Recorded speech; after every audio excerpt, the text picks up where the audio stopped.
भारत में जल्द ही आपके हाथों में जो नोट होगा वो कागज का नहीं बल्कि प्लास्टिक का होगा और ये कोई अफवाह नहीं है, ये आरबीआई का ऑफिशियल रिवाइवल प्लान है। रिजर्व बैंक ऑफ इंडिया ने हाल ही में अपनी बोर्ड मीटिंग्स में पॉलीमर नोट्स यानी प्लास्टिक करेंसी का प्रपोजल दोबारा उठाया है। कारण बहुत साफ है, आरबीआई को हर साल नोट छापने पर 6,000 करोड़ से ज्यादा खर्च करने पड़ते हैं और फिजिकल ईयर 25 में ये अकेले 2,380 करोड़ गंदे और फटे नोट डिस्ट्रॉय करने पड़े थे। यह साइकिल हर साल और महंगी होती जा रही है, तो आरबीआई सोच रहा है एक ऐसा नोट जो ज्यादा टिके, कम खर्च हो और नकली बनाना मुश्किल हो।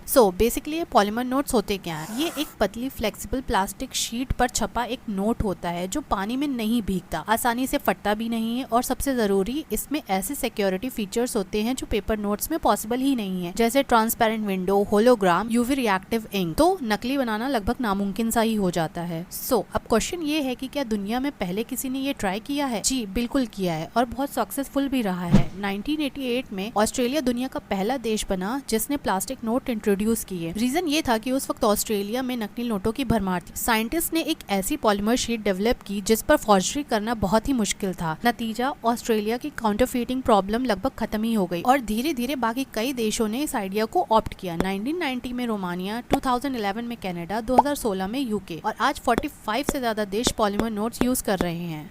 इंडिया में यह आइडिया नया नहीं है। 2014 में पहली बार प्लान बना था कि 10 रुपए का प्लास्टिक नोट 5 शहरों में ट्रायल किया जाएगा, जयपुर, शिमला, कोच्चि, मैसूर और भुवनेश्वर, अलग अलग क्लाइमेट के हिसाब से। लेकिन वो ट्रायल कभी हो ही नहीं पाया, प्लान अटका रहा। अब 2026 में आरबीआई ने एक बार फिर इसे बोर्ड टेबल पर रखा है। इस बार पायलट प्रोजेक्ट जल्द अनाउंस हो सकता है। तो अगर पायलट सक्सेसफुल रहा तो वो नोट जो आप रोज जेब में रखते हैं वो अगले कुछ सालों में बदल सकता है।